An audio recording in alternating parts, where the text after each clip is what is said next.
What up, GG Nation, GG Legion? It's your fella again, Straussman the GG. With, once again, collabing again with my boy Nightface. Nightface here. Right here. Right here. His link will be in the, in my channel below, description below. So stay. So, also tonight there will be a reveal of the Fighter Pack 3 in Injustice. So stay tuned. My prediction, right here. You heard it first. Before we get into this, you're gonna hear. It's gonna be Adam, because we already know that's already been released. We're gonna go with Enchantress. And then Spawn slash Rorschach. Spawn. I'm hoping for Spawn. Yes. But that's not what we're here for, my man Nightface. What we're here for, and it's been a couple weeks. We gave you guys a couple weeks.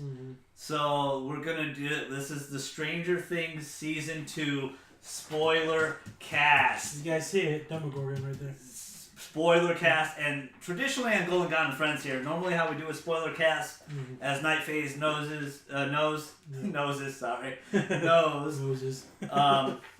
knows is usually, you guys know, we'll do a non-spoiler section and then a spoiler section. We're not doing that today. It's all spoilers. It's going to be probably a pretty long podcast, so buckle up, kiddos. But all spoilers, you've been forewarned. Do not watch this video. It's all spoilers of Season 2. You had your 2 weeks to watch it. Hope you guys enjoy. Yeah, 2 weeks notice, people. So you had your 2 weeks notice. You had your 2 weeks notice, so I hope you guys are excited like we are. I cannot hold it in. I was hoping to have some other people on the podcast, but they're behind. They didn't get the notice. I couldn't strangle up a couple people. So we're just gonna go right into it. We're gonna do our thoughts on it, and I got a nice outline, and let's get right into it. Let's start off with the new characters. Let's start off with the first actual episode, Mad Max. What did you think of Mad Max as the character, Max herself?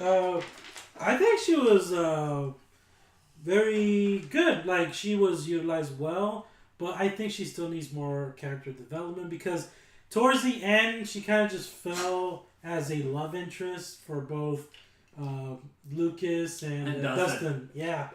So I like to see more of her character. Dustin. Don't let anyone bring you down. He's the MVP. But you want to see more. Like, her as a character growing to her own.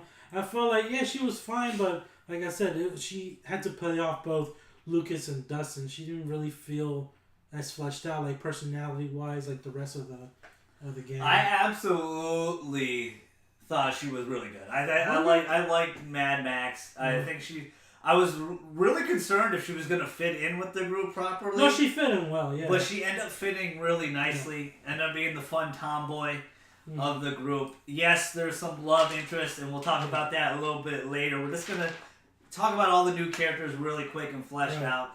I like the opening episode with her a lot. I like a lot of the the skateboard scene where she gets 11 gets a little bit jealous of her. I thought that was really jealousy is a bad thing. 11, don't ever do that. Don't ever do that. All right, this is the most talked about character that Here we go. That. A lot of people have a lot of different opinions on, and let's talk about Billy or Jeffrey or Johnny or Billy boy. Billy boy. All right, guys. Let's talk about Billy. What do you think of Billy? I think very much so. He's like the new villain. Like, he's the new human villain. Yeah, he is. Here, but go ahead. I know. This is rant time, Billy. You're in the spotlight. Okay. This is the whole video right here. Yeah, this is the whole video, guys. So if you're a Billy fan, I'm sorry, I'm going to shred him to pieces. But, first impressions, he was just so... God, he was just so over the top. Like, he was, like, murderous in just one scene, like when he wanted to run over the gang. So I thought that was it's just too overblown. It was really interesting, because I don't think he was ever going to do it, but he has a very... Like, there's a huge line of disrespect. I'm gonna give you the perfect example of how his character is. He's basically the Karate Kid bully mixed with Christian Bale from American Psycho. That's what he's mixed with. I can definitely see like that, but I don't feel like his psycho-ness is out of just being a psycho. I think it's him. Right. But That doesn't give him an excuse to be a it doesn't. dipshit. Right. But the reason why he acts out and lashed out like this, I think, is just because of the line of disrespect. He's from his father, yeah. Not just for everybody. This is why he has such a big disrespect. Okay. He's a Cali kid.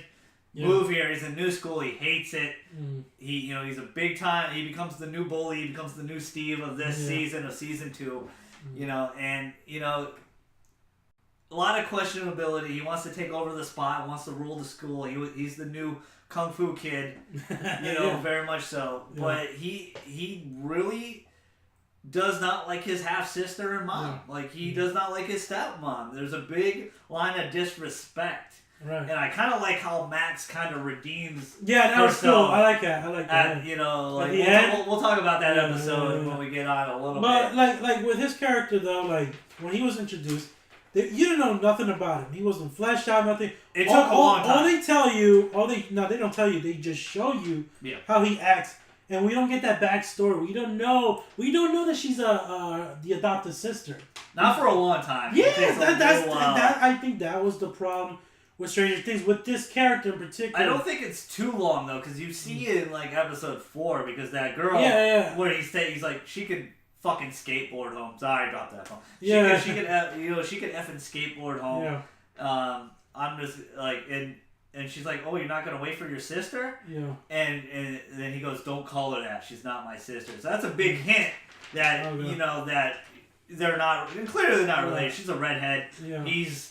He has blue eyes and long 80s hair. Well, the way he was acting, when he said that, like, hey, don't call her, that's not my sister, it could have meant anything. It could have been like, don't call her that, she's my hostage. Because it's like, he treats her. I can see where you took it that way, but that's not how clearly I took it as, because I could tell that he was just acting out. It's clearly he's a very rebellious kid, and he's just acting out. Right. Does it give him the right to be that? Like we find out his dad kind of beats his ass a little bit. Yeah.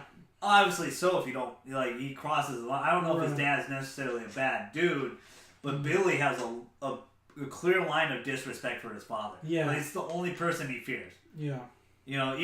Even the mother, and it's, I think intentionally both of that situation is supposed to make you feel uncomfortable. Right. Every time Billy's around, you're supposed to feel uncomfortable. Right. And then when his dad's around, you're supposed to feel uncomfortable. Right. And that's just how I feel. And I feel like they utilized that but it would have been even better. A little bit better, yeah. It could have been better if they shown that scene earlier. Then you could have had a little bit more sympathy and understanding about Billy's motives, why he acts like that, why he's so rebellious. Instead of just finding out. I think you're right, and but I don't think that's what's his purpose in this season. His season was just he's the new bully. He's a off the wall bully. Why? Why are you so off the wall rebellious? Right. Did you? And some people thought, I saw a lot of reviewers talking about. Yeah. They thought he was gay. Did you ever get that? Yeah, I did. In the shower scene. Like, it was like when he was talking. He was so uncomfortable. Yeah. He was just staring at Steve. He's like, hey. Grab his hair and shit. Hey, buddy, I'll get all the ladies playing bitches in the seat. I was like, what the heck? I never got that vibe from Billy. I always felt like his acting out was abuse. And obviously we found out that's true. With his dad. Again, Spoilercast, we're going all in. We don't punch his back here. Yeah. And that's what we end up finding out. That he is not really abused. He's just he just kind of crosses that line. But I think that's the point they want you to see in him, is that he's lashing out because he's getting hit at home. It's more like mental abuse at this point. Like, Maybe we'll find out more in season 3, right. which we'll talk about. It's funny. I didn't care for his character until the last episode when they had the epic showdown. I actually really liked Bill. I thought Billy was. Well, he was just a fun character to watch, in the sense what the hell is this guy going to do next? What he's going to do next? Next time in Dragon Ball Z, what is Billy gonna do? This time, Dragon Ball Z, Billy. What's he gonna do? Is he gonna and all of it. He's a tough guy on the outside, but on the inside, he's very weak. That's the impression I get. He needs to lash out and be the bigger person, most loud person, obnoxious person in the room. just to be noticed. Rule the school now. He's ruling the school. He's number one. He makes that clearly obvious to Steve every time, whether it's the Halloween party or anything like that. He's just like, I'm number one. It's like, dude, what is your deal, guy? Like when he did that dunk on him, he's like, woo, yeah. Yeah, he's like, you were moving your feet. Next time, take the charge, right? And then he just throws them down again, which is like, damn, like you could tell that, he just felt like those throughout the whole season. What do you think of his little romance with? We're just gonna get to that. That's when the character. I'm a little worried about that because she is a MILF. God bless her. She's beautiful. I don't want to see. I don't want to see that. Like they played around with it at the last episode a lot, but I do not want to see that in season 3 where he's I disagree. I do want to see that. You do? Okay. I do want to see that. The reason why is because that intrigued me. That's when I saw a different side of Billy for the first time, like that vulnerability. Yeah. Like, hey, that charm, that Billy charms. I'm like, that's what I'm talking about. Okay, this is a different side of you. I see that now. Maybe Mike's mom will be the one to bring that out. You don't know. Yeah. So I just think it'll be interesting. And plus, I just want to say another character that I dislike is Mike's dad. He's just useless. He's kind of a stick in the mud. He's kind of boring. He's just there sleeping. I mean, if his wife cheats on him, then that's on him. So don't do it. Don't do it, sweetie. Don't do it. Stay strong. Do it. Stay strong. But Billy, it's an interesting topic with Billy. Yeah. So many people have very diverse. What did you think of the actor? It's the Red Ranger from the new Power Rangers. Yeah. Did you think he did okay, or he hammed it too much up for you? He hammed it too much in the beginning, but towards the end, that's when his character improved, in my opinion. Towards the end, like that scene with his father, I felt genuine emotion. That was great acting. Yeah, it was. It really was. And everything. It just bummed me out we didn't get that scene earlier. I wish we would have gotten that scene earlier so that I could have been more empathetic to Billy's character. I kind of liked how they saved it to the end because the season 2 is not about Billy. It's about these kids. And right. Almost every single one of the kids has huge progression besides one, which we'll talk about in a little bit. We're still talking about the new characters. But Billy, in general, I think it's just his role in this season 2. We're going to probably see a lot more of him in season 3. Yeah. And hopefully it's up to the directors and writers to make him a better character. Right. But his purpose was just to be the new villain, the new human villain. I hope when they go into season 3, I hope they don't just full blown make him a good guy just like Steve. Like I hope he sticks to being kind of a villain, but more fleshed out villain. Kind of like Loki, where you know he's a villain, but he's so fleshed out. You see him coming kind of like an anti-hero. So, yeah, like that. A good choice. So what did you think of Bob? Let's go into Bob. I love Bob.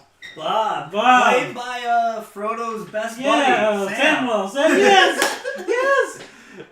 Sean Astin just I was shocked me. He was in this. I was shocked. I didn't know he was in this show at all. But it was just a pleasant surprise. I loved everything about his character. I love how happy-go-lucky he was, how positive he was. I mean, that could be, depending on the actor, that could just be unbearable sometimes. Somebody's just too positive all the time. Like, don't worry, everything will work out. But he didn't.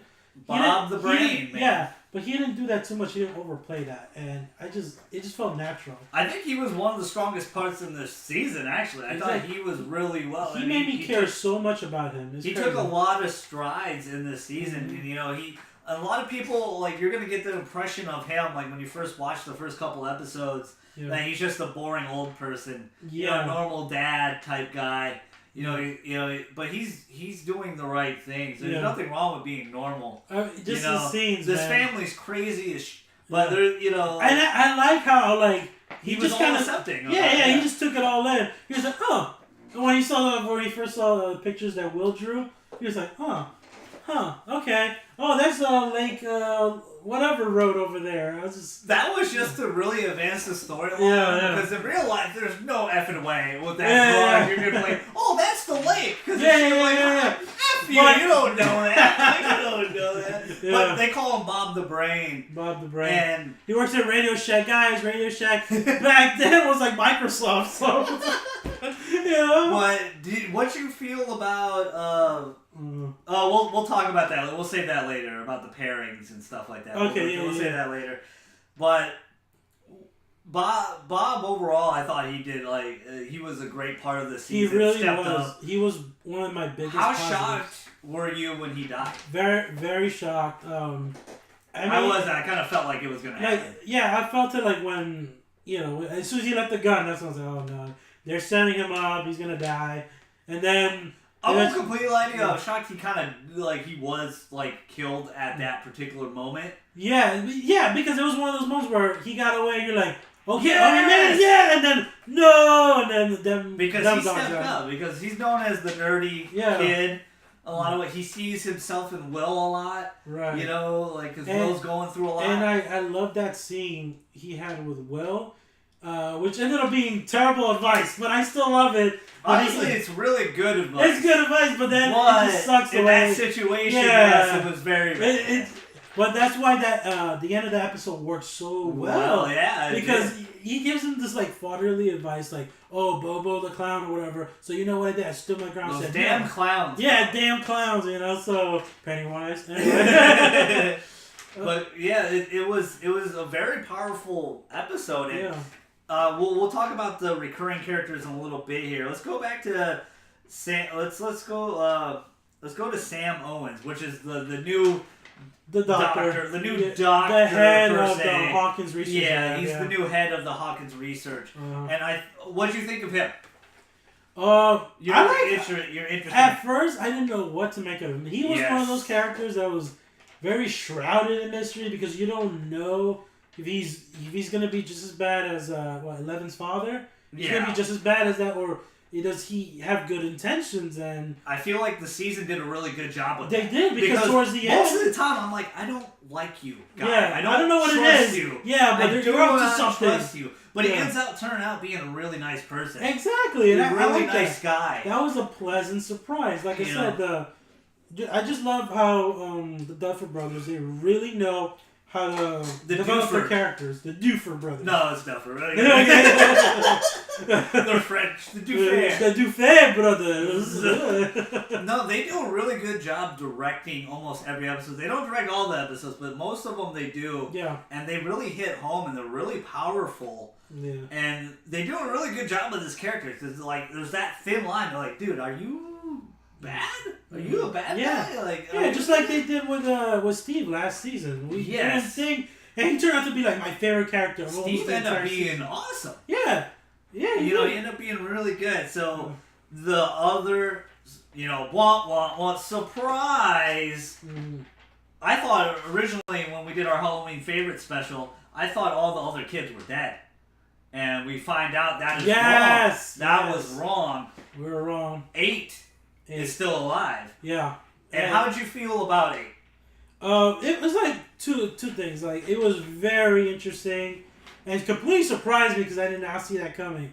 And I like how I didn't see it coming. I like how they did that sequence where they were in Philly or Chicago. It was Pittsburgh. It was Pittsburgh. Okay, so they were in Pittsburgh, and you don't know what to make of it. And I love that chase sequence. Then you find out she has this power, and you see the nosebleed, and you see the tattoo. You're like, holy crap, it's and that just opened the world to new possibilities. Yes. Especially this show. And I like that, but at the same time, I'm just like, okay, are we going to get more of these kids? Because I don't want that, because 11 is so unique and special. Yeah. So I don't want other kids that exist in the Stranger Things universe to start coming out of the woodwork and then overshadowing. I got a feeling they might do some of that. Yeah. Very X-Men-y. That's what I'm saying. I don't want it to fall into that category. X-Men, I don't either, and to be honest, I did not like 8. I felt like she was, I think that was done on purpose. The beginning of episode 1 was so off-putting. It's okay, what's going on here? Very bad, Dark Knight. Very Dark Knight. And everything, blank robbery. Yeah. But then you see her powers, and you're like, oh, okay. Then we go back to Hawkins. Yeah. And then we have that controversial episode 7, which we'll talk about a little bit later. Yeah. We'll talk about a little bit later. It's... I don't know. I don't know if it was the actress or it just was the character itself. I just did not really care for 8 as much. I like 11 a lot more. I know why that episode was put there to make 11 a lot better. Right. Yes, it was. Yeah. I'm not saying she didn't care about her sister. I think she really did. I think she really did care about 11 and everything like that. Yeah. But I just didn't like the performance by the actress, and I just did not like the character that much at all. Yeah, I think honestly, just to be fair. In all fairness, I think honestly it has to do with the actress. I think they could have gotten somebody way better, in my opinion, because her acting in episode 7 felt flat at times, and then also the way she was written too. Yeah, it was just like, you're just off put by that character. If you showed somebody that episode 7, I think a lot of people would be off put by Stranger Things. Yeah. Like, if they never saw any of the show, they just saw that episode, they would be like, they'd be like, I don't want to watch this. Yeah, that's a terrible pilot. Like, we don't watch it. Yeah. That's understandable. So, that's our thoughts of 8. Let's go with Murray Bauman. What do you think of Murray, the journalist? If you guys don't remember, if you don't remember each character, Murray Bauman was the journalist at the beginning of the episode. The opera was like, get away. Yeah, like, don't bleed those, Barb's parents dry. Yeah. He's the crazy conspiracy nut guy. But how'd you feel about it? And played by a pretty famous comedian. That guy's hilarious. I don't know his exact name, but you've seen him everywhere. Well, I've seen him in some... Have you seen that movie, The Other Guys, with Will Ferrell? Yeah. You remember that part? Where he's like, I know what you guys thinking, just because I have the beard? No, I'm shaved. Completely. So that's what I immediately thought of when I saw him. I was like, this fucking guy. I was shocked he was in this too. I was just like, whoa. Yeah. Because, this Stranger Things has really made stardom for these kids and a lot of the actors in it. Yeah. Hopper is going to be Hellboy, stuff like that. Yes. So Murray Bauman, what'd you think of his character? Oh, Did he fit here? He totally fit in this. I like him as a conspiracy guy and the journalist. I just like how we go into his like conspiracy theory, like a little man cave he got going on there. Yeah, it's funny when Nancy and it's Jonathan. Nancy and John when they ring the doorbell and he's like, look at the camera. Yeah, look at the camera. Yeah. Okay. Yeah. Then he invites them into it because I think keep quiet. He has such a quirky, odd kind of humor. That worked. He had kind of like a Jeff Goldblum kind of quality to him that just appealed to me. I really hated him bad in episode 1. Yeah. Just because I thought he was a bad dude. Yeah, God, he's blatant. I thought he would be like a liability, like a problem. Like he was going to bring the most unwanted attention to Hawkins. I thought he was going to be that type of character who's just going to mess things up. He's going to, just explode everything, exploit everything, so... But he ended up being a really good character. Yeah. He actually gives really good advice to Nancy and Johnson. Just cut the BS, cut the bullshit, alright? We'll talk about it in a second. Yeah. So the last new character we'll talk about is spoiler Dart's character, the Demi-Dogs. Oh, yes, Dart. What'd you think of the Demi-Dogs and Dart in general? I felt like Dart was a baby Demogorgon anyway. Yeah. And a Demi-Dog's just like the middle form of a Demogorgon. Yeah. But interesting thing, basically, I like what the Duffer Brothers did here because they pay so much homage to all the 80s movies. So I saw the Demi-Dogs. You think they do too much of that though? No, this is the reason why I think they did just enough where it wasn't too overblown. Was because this is season 2. Because that's some of the complaints is that they don't do enough original ideas. Right. In some people's eyes. Right. Which I feel like they are doing. I like the creatures' designs here, and then you'll get to the Mind Flayer later. Yeah. But the Demi-Dogs... The big boss. Basically, the Demi-Dogs were to be a parallel to aliens. Like how you saw the Xenomorphs in the sequel... Ironically, this is season 2, so we saw episode 6 and 8 very much had an aliens vibe to it. Very much. I appreciate that, and I like that, so it worked for me. It actually worked for me. So. Okay. I like the Demi-Dogs. I thought it was cool. I figured Dart was a baby Demogorgon anyway. Yeah. We'll talk about a little bit more of that episode. I just want to talk about the new pairings of Dustin and Steve. What'd you think of that? I thought that was incredible. That was the best pairing. That was the dynamic duo of this entire season. I love that. I think it's the middle of episode 4 or 5 when Dart eats Muse. Yeah, Muse. Eats his cat. Yeah. He traps Muse, and then he goes, Nancy and Jonathan leave. Yeah, they leave. But and Steve and Nancy have a falling out. Yeah, he's looking for her, and then Dustin finds him at Mike's house. And he goes, hey, get in the car. I know where they're at. He's like, what? He's like, we don't have time for your relationship problems. Okay, you still got the bat with the nails. Yeah, I like it. I just like how road trippy, how like cop buddy that relationship turned out immediately, and you just on paper you think that would never work. Right. But the actors make it work so well. Dustin and Steve take huge strides in this season. Yeah. And we'll get to that. They just have a nice, brotherly bond, man. It's just I love how Steve has really turned out, man. The guy has really grown. And that's why I was a little disappointed in Nancy. She ended up going with Jonathan. We'll talk about Nancy, and her pantsy. Can't keep it in her pantsy, yeah. I think it's a little bit wrong. We'll talk about it a little bit later. But that was my favorite pairing this whole season. I agree. That those two really steal the show almost every episode. And Steve just has evolved from a plain old bully character in season 1 to somebody that you really care about. Exactly. He was my favorite character in the season. Yes, he was. I could not believe how well he became. Right. It actually made me so worried for him, especially towards the last episode. Yeah. I thought they were going to kill off his character. If they did, it would be unjust, in my opinion. Yeah, it'd be really, Batman versus Superman-esque. Yeah. Oh, well, the only difference is I would have gotten emotional, to Steve, so yeah. So what about, this is more of a love pairing, but what about Max and Lucas? Did you think that relationship worked? I mean, it worked, but I don't know.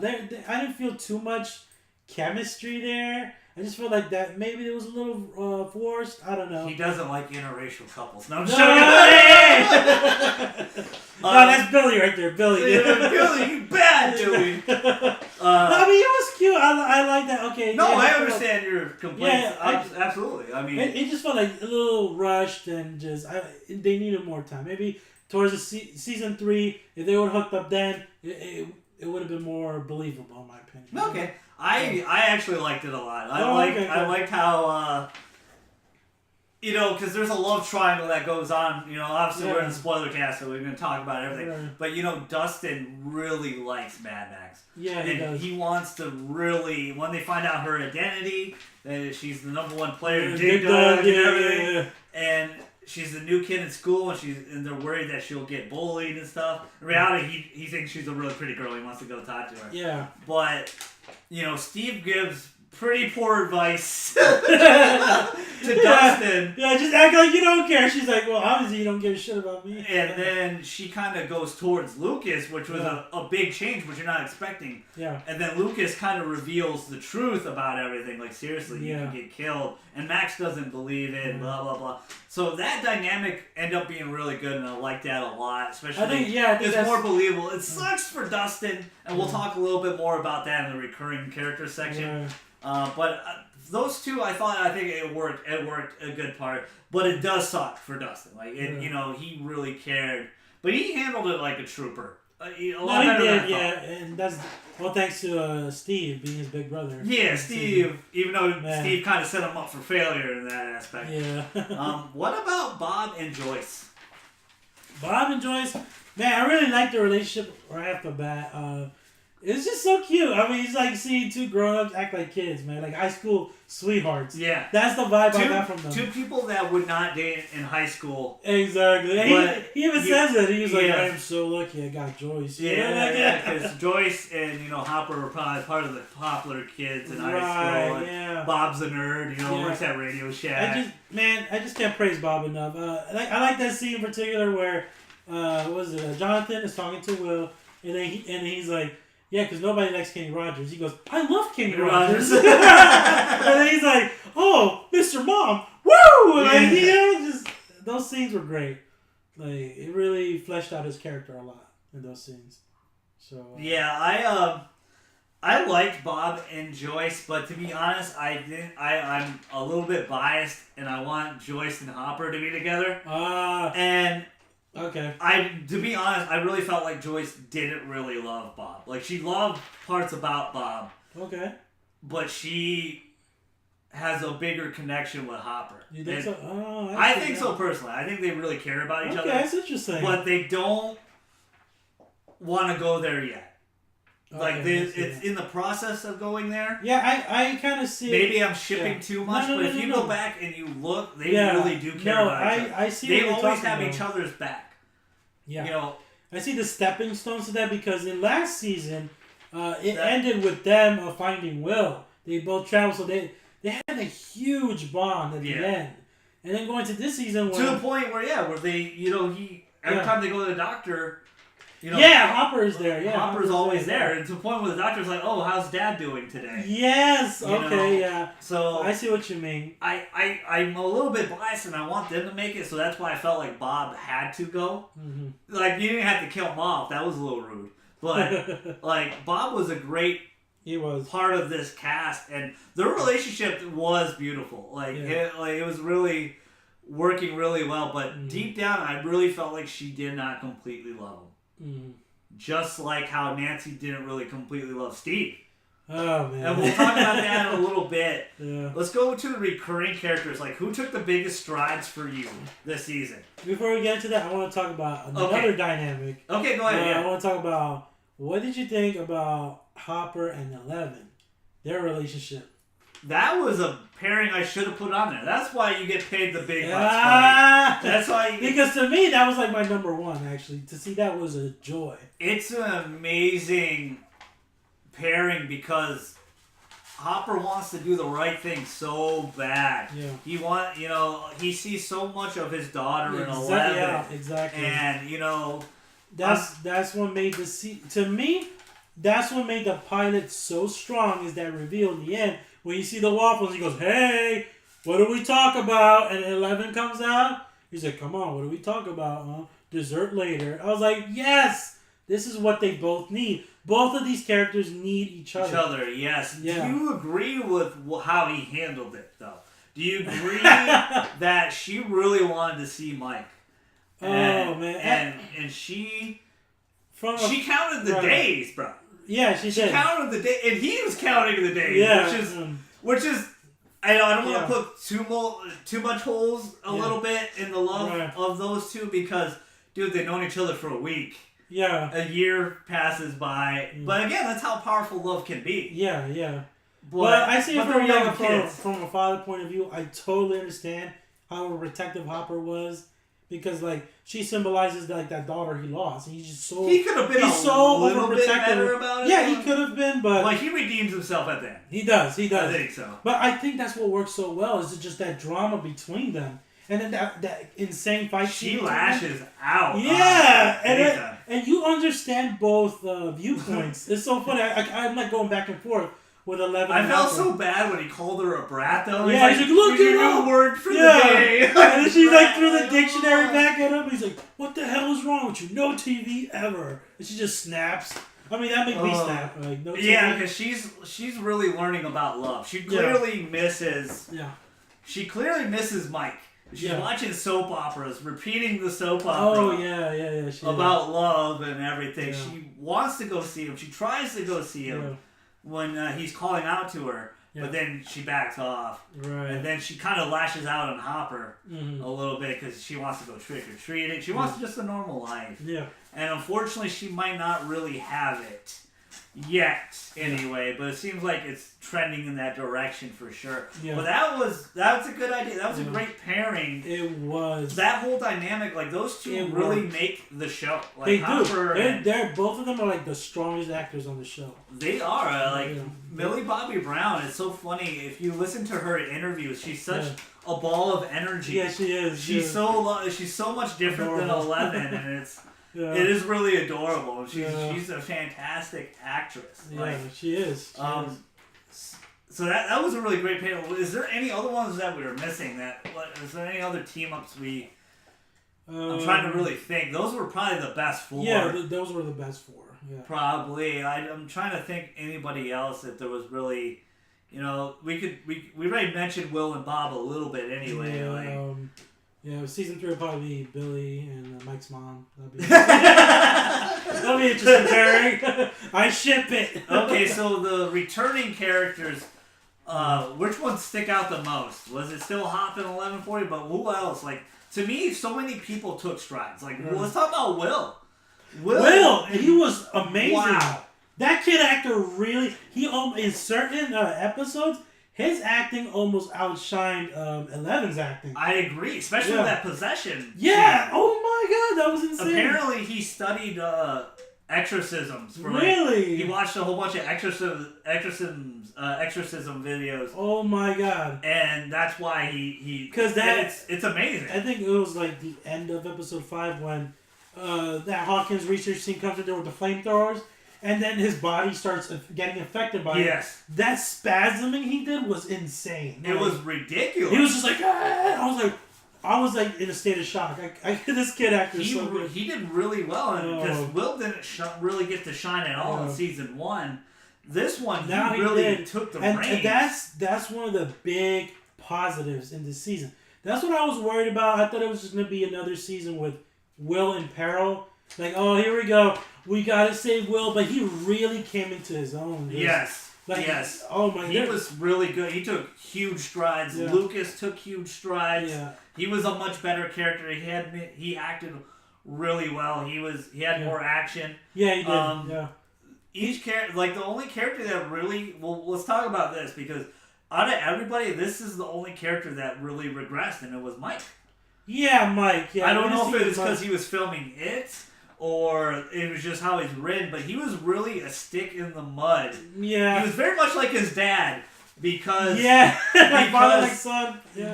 Because, he really missed 11, but he took it out on everybody else. Yeah, he did. He really did. Like, he did not want Mad Max in the group. Yeah, he didn't want he didn't want to talk to anybody else. When they got, when Will had that panic attack while they're trick-or-treating, he's like, forget you guys, we're just going to go home with Will. Yeah. Because they were having fun with Mad Max, because they invited Mad Max to go trick-or-treating as well. Yeah, I wish they would have done more with his character, because I didn't feel him coming back centerfold as a character until 11. He's probably one of the best characters in the show and one of the best actors on the show as a kid. That's what I'm saying. But he really regressed, and I think that's because of the writers, not him. It's just his character regressed a lot because of 11. Where 11 really did miss Mike, but she didn't regress at all. Her character got better. Yeah, her character improved. Yeah. She became a better character overall. Where Mike didn't really progress until the end, where he got to see 11 again. That's true. When he was beating the shit out of Hopper, like, you kept her away from that was a great scene. That scene was amazing. Yeah. But that's the only scene where he shined. Yeah, right. That's true. Tell us in the comments below if you agree, but I feel like Mike is the only one to dress where everybody else became hugely better. That's usually the problem, though. It could be with any movie, any TV show, when you're tackling a lot of characters. But you don't expect it from Mike, though. Yeah, that's he's the main character. You don't expect it from him, but hey, What about, like, even Steve? Steve took huge strides. Oh my God. He became a big brother to the point where he told his secret to Dustin about the Farrah Fawcett hair. Oh, yeah. And he gave Dustin a ride to the winter ball. That was great. He was a really just great person. Little moments like and that. he, to the point where he knew Nancy didn't love him anymore, that he was able, like, hey, go with John. Yeah. But to give up his love. Right. Yeah. It's like that. He handled it right. He didn't try to handle it with his fist this time. Yeah, where she would have got his ass kicked again, probably. But it's okay. It's okay. It's okay, Steve. We still love you, buddy. Still love you, Steve. Yeah. And he took amazing strides. That's really hard to do, especially at that young age, to give up something you really I do love. like that scene, though, when he talks to Nancy. He said, Nancy, I understand. I get it. Whatever. And I like that because that was just so much growth for his character. Yeah, where Nancy... Yeah. I feel like is the opposite. She had some great growth, but then she kind of regressed a little bit. Especially when she was drunk and she was just mean as hell. Oh, man. Yeah, she was mean as shit to him. She's like, you're bullshit. Everything's bullshit. You don't care about Barb. Her acting in that scene was a little off, I must say, though. It was she was like, oh, everything is shit. Everything, you're shit. I agree. When you're drunk, but when you're drunk, you're kind of like that. It could have been a little bit better. It could have been a little bit better. Yeah. But I agree where it could have been handled. And then Jonathan came in as the White Knight. Like, hey, You frisk you away. He was just doing the right thing. Right. Yeah. And that actor should simmer down, buddy. He, if you notice, he's the only one that hasn't been able to do press for Stranger Things season 2. Oh, because of what happened. The cocaine is like, dude, put the white powder down, bro. I know, like man. you're becoming good. He keeps swearing that he's gonna end up like Billy. Yeah. He's gonna run up people off the road. There's Lucas right there. But if you guys didn't know what happened is he came into the U.S. The drug sniffing dogs caught him. It was white powder, cocaine, and they sent him back. Instead of arresting him, they sent him back. And that's the reason why you have not seen him in any interviews about Stranger Things Season 2 or anything like that. So hopefully, they did not address it yet. So hopefully he tightens up a little bit and understands the great opportunity he has. The show's taking off. I mean... And hopefully it gets a little bit better. I was surprised when I saw that. I was like, what, him? Yeah, I was really shocked. And he's in the new X-Men movie as well. The New Mutants, yeah. So, simmer down, bro. Seriously. Come on. No, man. Tighten up a little bit. Can't go away with them demodogs, so, yeah. So with Nancy, do you feel like she took some steps forward or she regressed a little bit too? She took some major strides forwards admitting that she loved God. The steps she took forward was... did you like her anyway? Did you like her this season? I was mixed. I was like in the middle with Nancy. Because like that blowout with Steve really kind of made me dislike her character. But I do like her motivations though, like seeking justice for Barb. Yeah. Her setting up that like meeting with the Hawkins Research Lab. That was very clever of her. She got taking the recording and then taking it to the journalist. That was good. I feel like she's a little in the wrong though. I think she really knew she didn't love Steve. Yeah. Let him on a little bit. Yeah, she let him on too much. Yeah. A little too much. But, you're dumb, like we talked about in Halloween phase, you're just dumb, stupid kids. You don't really know yet. Yeah. But I think she really always loved John. Like, she really clearly had a better connection with John than she did Steve. Right. Yeah. Steve was just kind of the popular boy she was kind of into at the time. Yeah. And then she kind of, man, it just pisses me off because Steve is such a good dude, man. Yeah, when she got drunk and she's like, she admitted that she didn't love him and stuff, I think that was a little too far. Like, I know you... But when you're drunk, that's when the two feel like exactly. I'm glad you said that because it's so true. That's how it is in reality, really. And I love how Steve called her out on that. When he's like, "Yeah, it don't matter. The truth comes out. You know what? I think you're full of shit, Nance." And I love that. I love that too. But I love how he handled it, where he took the strides and let her go and realized absolutely, which is super hard. Yeah, it just progressed his character even more. It gave him so much depth. And I think he did that also because he was also focused on Dustin. I mean, on the group too. Like he kind of just excelled as this big brotherly, overprotective like guardian. He became the baddest ass babysitter ever. Exactly. He wanted to keep all those kids alive to the point where he's like, "We're not going anywhere. We're staying in the house." Yeah. And no, they all leave. And he was the first one in the trenches. He's like, "You shitheads, I'll go in first, okay? You follow." And he goes in there. And to the point where all the Debbie dogs looked like they were going to kill him. And he shielded Dustin. Yeah, he grabbed Dustin. I like that. And he's like, he definitely took major strides where Nance had some, I do like what Nance did in the end. We'll talk about later because that's my favorite scene. If you remember what I'm talking about. Yeah, with Will and them. Yeah, we'll talk about it in a second. Yeah. But anybody else that really stuck out with you, like returning characters? You know who I was bummed they didn't get spotlight too much, and he's a minor character, but he's a favorite. Is the teacher? I like the teacher a lot too. The Delight teacher. That guy. He kind of like. You can tell he's just a side character, though. What would be interesting, what I would like, is for them to maybe in season 3 bring him on in a way to serve the purpose, maybe with the government, or like, hey, we heard some things going on in this town, and I'll ask you some questions, kind of thing. You know what I mean? Probe you. Yeah, probe you. Oh, some shit. All right, so let's talk about it. Let's talk about the elephant in the room. Everybody hates this. So far, it seems like universally. Oh, here we go. Yeah. Let's talk about, is controversial episode 7 really that bad? Is it really that bad to you? Simple answer, no. In my opinion, no. It's not that bad. I've seen worse, and I'm going to give a great explanation as to why I defend this episode And why I don't think is just trash or whatever or unnecessary. Like, these people are just saying this episode is just god awful, and it's not. This episode 100% reminds me of the episode in Breaking Bad. For you Breaking Bad fans, there's one episode in season 3 that felt spoilers filler. for that too. So yeah, spoilers for that. Well, kind of, because it was kind of filler. Yeah. But that episode is titled Fly, and it's a simple episode. All it had to do was Walt and Jesse stuck in the lab trying to kill a fly. It's as dumb as it sounds on paper. It worked. It was still fascinating because we still got great character development. We still got great dialogue. And it didn't progress the story, but they did a lot of callbacks to previous seasons. And it just you got a better understanding of these characters and what they're going through in their head. I feel like we got the same treatment here in episode 7 with 11 because she progressed more as a character and got more intuitive with her powers. So I think that episode was specifically made for 11. Exactly, yeah. An 11-centric episode. It was basically her. I just think the placement episode is what really pisses people off. Yeah, they should have moved the placement maybe... because episode 6 is totally Resident Evil. Demi-dogs are about to kill everybody. Yeah. And Hopper's like, oh shit, shotgun. Maybe they should have put it after when Hopper finds the Upside Down. Imagine... Yeah. But imagine if this was a weekly thing. Then I understand. I think a lot of people would have tore this episode apart. Yeah. And a lot of people still did. I think it served its purpose.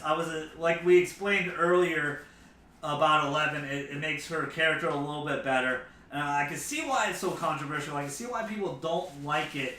Mm-hmm. And personally, I didn't like it as much either, even though it does progress 11. Mm-hmm. I understand the purpose. I'm okay with it because it's really just planting those seeds of season 3. Yeah. But I think a lot of the hate has to do with the placement. Because episode 6 has an amazing cliffhanger ending. Yeah. And then episode 7 starts and you're like, wait, what?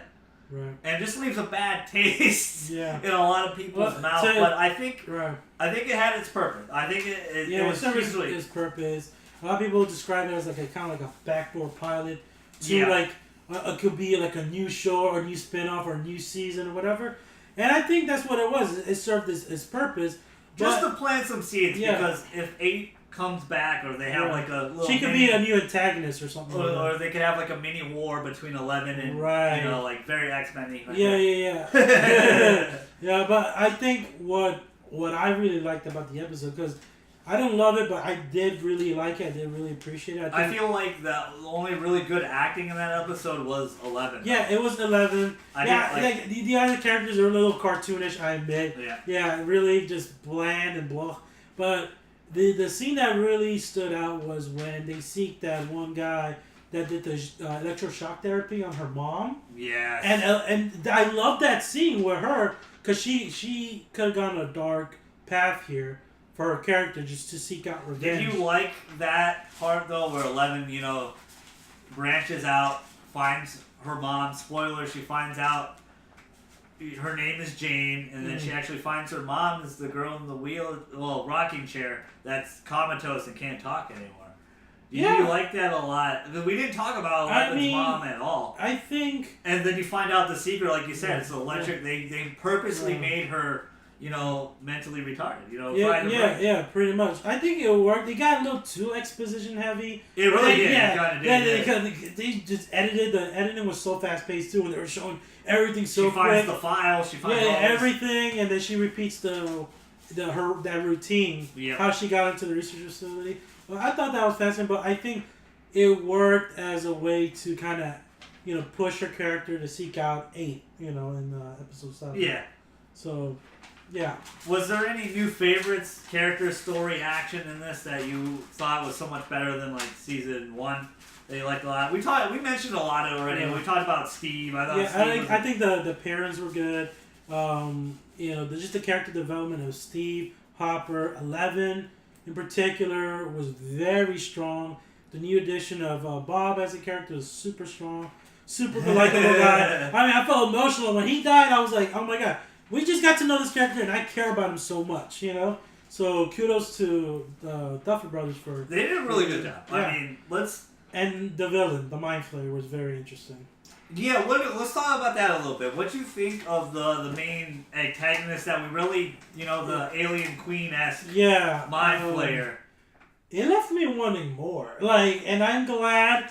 I don't know how people feel towards the end when we got a glimpse of it still. I was hoping it would stick its head out. Yeah. Oh, that would have been sweet. Just stick its head out just to see, or peek its eye out just to see a little bit. But you never do. You just see it behind the wall all the time. But I'm glad that they're utilizing him as a future villain, whatever that being is, that creature is. But that I found it very clearly a big cliffhanger. Yeah, a huge cliffhanger. And I like that's the best thing that works about the show when they keep the mystery going. Yes. They keep it shrouded in mystery. Well, they said they want to do like 4 or 5 seasons. That's it. And that's the best length of seasons because you don't want to go over 6 seasons. Then you really kind of don't. Yeah, but overstay if they want to. Yeah. If they want to, they could probably still pull it off. Yeah, I think, but I agree. Like 4 or 5 should be ideal. They should have I think every TV show should have a layout, kind of like what Kevin Feige does with the MCU. Kind of like there has to be like an end point or something building towards something monumental. Yeah, they all have to have that, and for it to work. Yeah, my biggest favorite this season was Steve. I thought Steve and Dustin took so many huge strides together. They were awesome. Their conversations, them talking on the railroad tracks, walking, just bonding. I just loved it. I mean, giving girl advice and giving them a ride to the Winter Bowl. But I love the thing Dustin did throughout the season when he's like, "Oh, you like these teeth?" That shit was hilarious. And he's like, "Don't do that. Don't do it. Maybe don't do that, buddy." Yeah. Let's talk about the one last thing of what did you think of Hopper becoming a dad? I loved it. Finding out Sam was like, "Oh, congratulations, Dad!" Oh my God! It just so proud of Hopper. And then you get the news that she has to be locked away again for a year. Right. And he's like, "Whoa, what about one night?" He's like, "Is that one night really that special?" And I like that. And then we got the snowball. We'll talk about that in a second because that is my favorite scene. Yeah. But I love that part. I love. It's a natural progression. Now if the family's going to get more messed up. Yeah. If he goes into Joyce's direction. But actually, let's talk about it now. Let's talk about the Winter Ball because that's my favorite scene. I've watched that scene numerous times. Me too. I definitely when I first saw it, I screamed. I was just excited, yes, they're gonna do it. And I feel like the reason why I feel like Nancy redeemed herself a little bit. Yeah, what she did is because Dustin. Dustin. Dustin and Mike are probably the only two that didn't have a pairing at the time. We'll talk about that scene when it goes a little bit further. Yeah. And Dustin, he asked one of the most popular girls at school out that was brutal. And she just ignores them and treats them like shit. I think we could all relate. We've all been there. We've all been there. Unless you're a golden god and you can get any woman. Terrible women. Yeah, but we've all been there, and he's crying, and Nancy sees it, walks over, and starts dancing with it. I feel like Nancy really redeemed herself there. She did. She absolutely really redeemed herself. Because that was just heartbreaking to watch. Justin just standing there, everyone's dancing, and him crying on the bleachers. And he tried. He tried. He tried. And he was having a good, he wasn't going to let, Max and Lucas bring him down a little bit. He accepted that they were together. And he mentioned oh, I saw you guys holding hands, so whatever, together. So I'm just gonna go. And he's like, Mike, I don't know about you, but I'm gonna go out and do my own thing. And he did. Mike was being a stick in the butt. Yeah, he was. A stick in the mud as well until to see 11 in her pretty dress. Can I just say that fucking scene? Oh my God. It's so adorable. I was just like, yeah.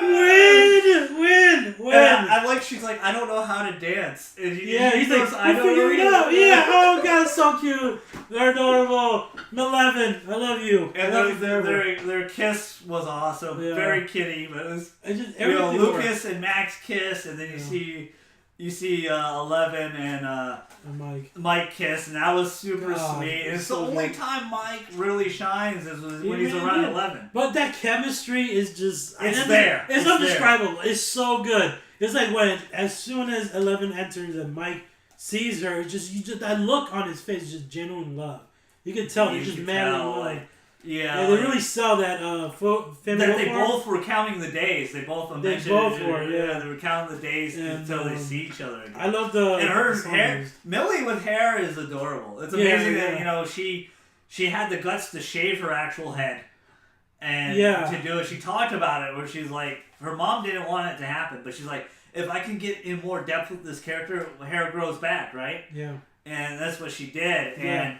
To see her with her natural hair and that pretty dress, Hopper making it up to her, knowing that's his daughter, knowing that she really loves Mike, and they get that special moment together. She looks so innocent, so cute. We've been waiting for that since season 1 because they hinted. Yeah, everybody wanted it because Mike hinted it to her. He's like, no, I'm gonna take you to that Wonder Ball. There's a stupid thing called a snowball. I would like to take you to it, and we finally got it.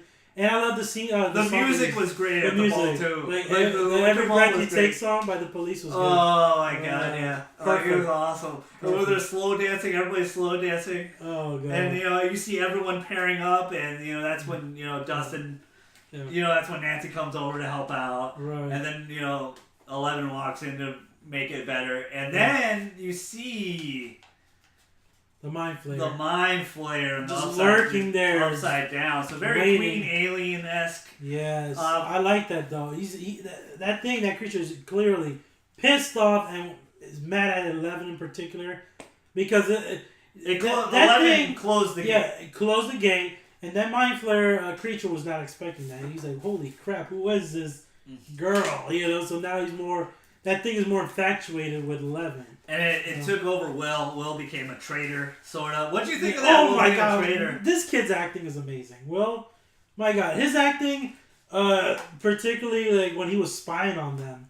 And then he had to do Norse code with his fingers. Yeah, Morse code. Yeah, Morse code, yeah. Which conveniently Hopper knows. Conveniently, That's another convenient thing. But I love the show so much that I'm going to let it slide. I like that scene when they all start talking about him. Yeah. I do not want to see Will go this path again.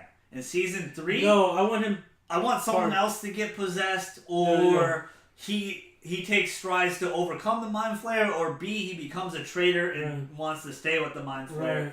You know what would be interesting? We forgot to talk about...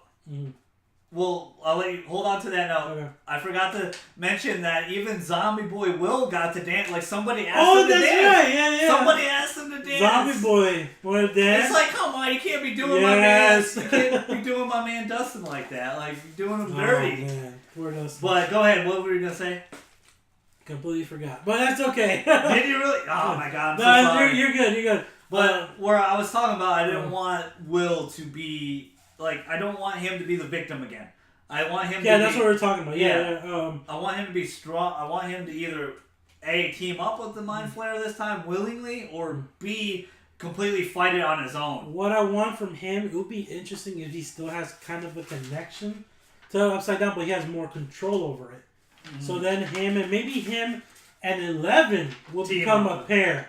Because remember, she can tap into the Upside Down as well. Yes. And so can he. So maybe she kind of shows him how to get more intuitive with his powers or something like that. That would be very fascinating. It'd be really interesting. But I don't want him to be I want him to come from this. Again. Yeah, I want him to be a much stronger character. And he took, and don't get me wrong, he took amazing stride this season. But you could tell it kind of repeated season 1 a little bit. But he got to show his acting skill a little bit more. And he was amazing. He ended every episode so well. Every episode that ended with him was like, oh man, it was so good.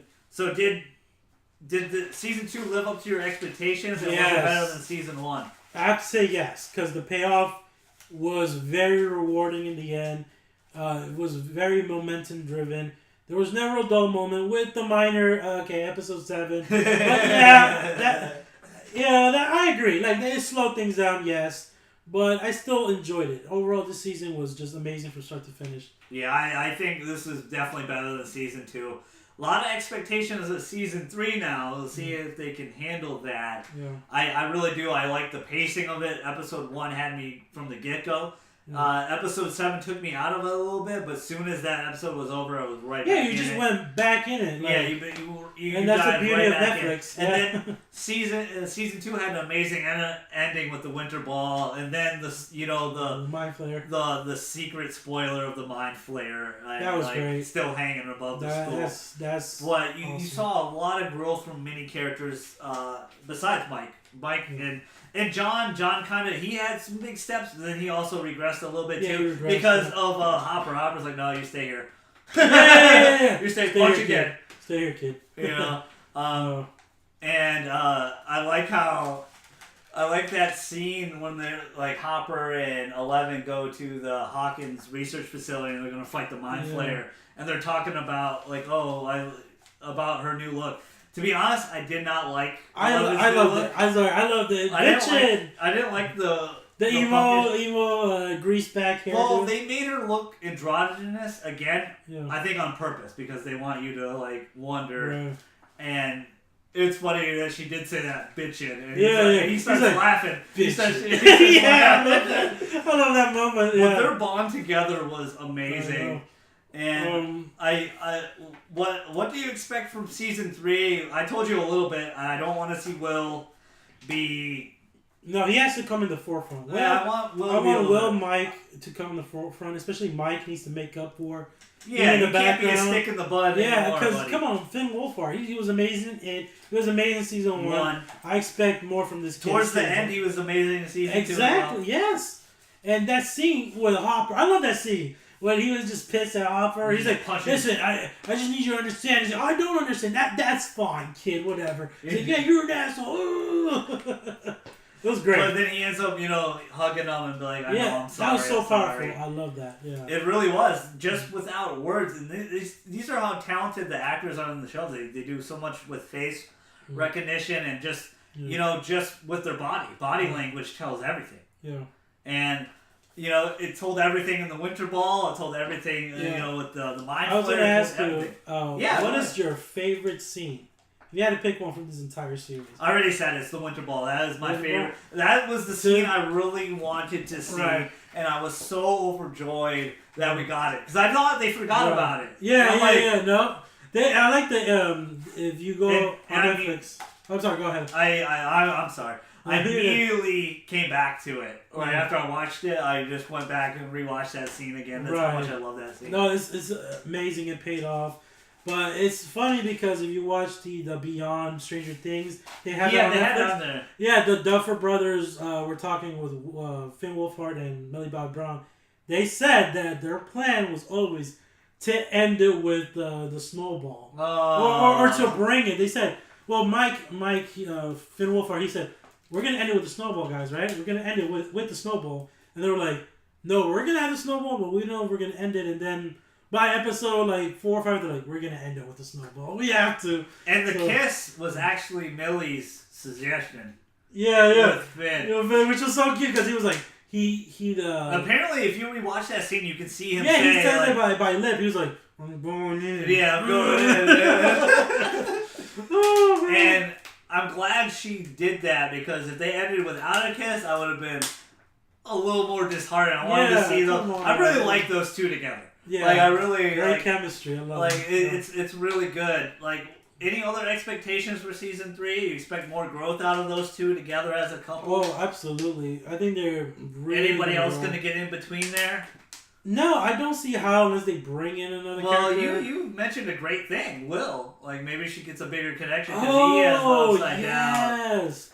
That would be interesting. Bitch. Yes. No, actually, you know what? That could be interesting if they play that up like her helping Will out, and then maybe it'll just drive. Because she got very jealous of Mad Max. Yeah. Just imagine to the point where she threw her off a skateboard. Yeah. Jealousy's wrong. And she didn't even shake her hand. She did, and I hope they have some growth in season 2 where she finally, or season 3 where she finally accepts Mad Max into the group.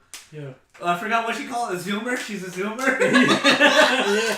Because everything revolves around D&D in this series. Yeah. Dungeons and Dragons. Yeah. And I like how, she made up her own class. I'm a Zoomer. You need it. Yeah.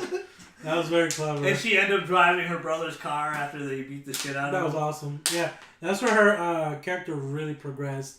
Like when she slammed that baseball bat like close to Billy's nuts right there, he was like, that was a great moment right there. She's like, tell me you leave my friends alone. He goes, I understand. I understand I suck and I'm a douche. I understand. He beats the shit out of Steve, too. Oh my god. That Steve twice got his ass kicked. But I like how they were so like, oh, it's okay. Yeah. Dustin was amazing in that scene with the car. He's like, hey, buddy. Hey, you just got your ass kicked. It's okay. I was laughing so hard. And he's like, who's driving? And he's like, why is she driving? Started freaking out. It was so hilarious. He's like, relax, buddy, relax. Yeah, relax, buddy. No. But no, man, it was a fantastic season. What would you score it? Or we'll end it here. What would you give it? It was 9.5 out of 10. Almost a perfect 10 out of 10 in my opinion. I'm the same. It's a 9.5. Definitely rewatchable. Go back, watch all the Easter eggs. Yeah. I've rewatched it several times. Tell us your favorite moments, your favorite scenes in the comments below. Yeah. Like, comment, subscribe to Straussman here, the GG, and Night Phase. His channel will be down below in the comments. Down below for sure. The upside down. So. Yeah, on the upside down. Yeah. Also, Stranger Things, I'm so into the show now, it has caused a big problem for me that I need to have all the pops. Oh, I need to have all the Funko Pops. Yeah, you guys already know. I got the Stranger Things right there. Boom. I got it right over there. Yeah, bring that bad boy out. Woo! What fantastic series. I was really beneficial. I never watched Stranger Things. Everyone told me it was great. Yeah. I watched it a day before the new season 2 came out, and I don't regret it. Everybody should watch this show. This is the most watchable show. Anybody can watch it. Anybody. Shout out to my cousin JJ. He texted me. He started watching it. He's loving it. It's really good, and it keeps getting better. The stories are incredible. The character development's incredible. Yeah. Definitely just look forward to season 3, 4, and possibly 5. Yeah. They said about 4 or 5 seasons. I see an ending to it. Yeah. And it's really good, but I love these kids, and we're going to get to see these kids grow. Oh yeah, absolutely. And I'm looking forward to season 3, but there's a lot of expectations now. So again, like those expectations have gotten so high because season 1 exceeded everyone's expectations, and then season 2 even more. So and shout out to those kid actors, all of them: Finn Wolfhard, Millie Bobby Brown, Noah Schnapp who plays Will. Oh my god.